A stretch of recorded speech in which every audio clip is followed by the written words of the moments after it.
Hey guys, I will show you how to fix this problem on Windows system.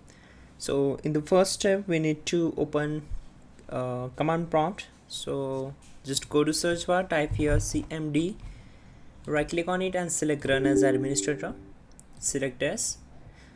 On this window we need to execute some commands, so type all these commands carefully and simply hit enter to execute them. Type in netsh space winsock space reset and hit enter.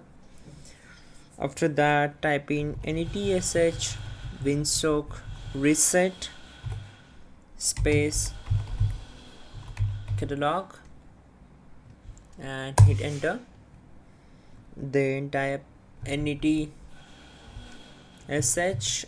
int ip space reset space reset log.txt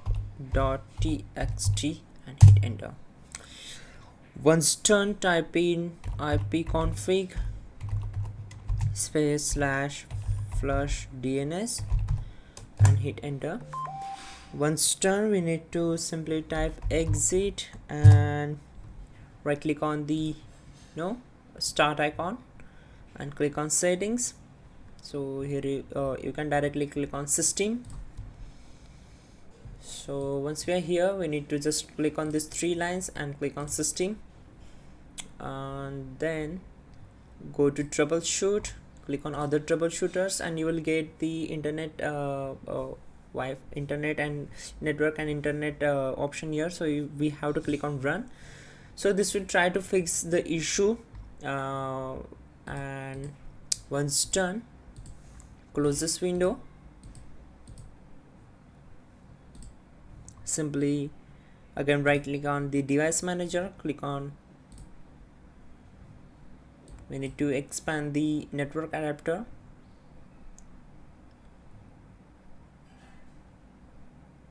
Here it is, expand this, right click on the particular network connection, go to its properties, go to its drivers tab, select update driver and click on search automatically for drivers.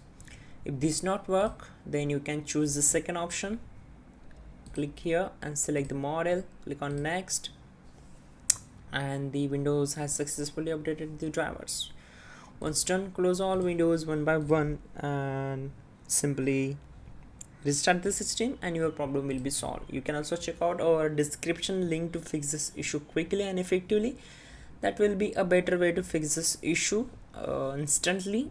And yeah, don't forget to like the video. Please do subscribe the channel.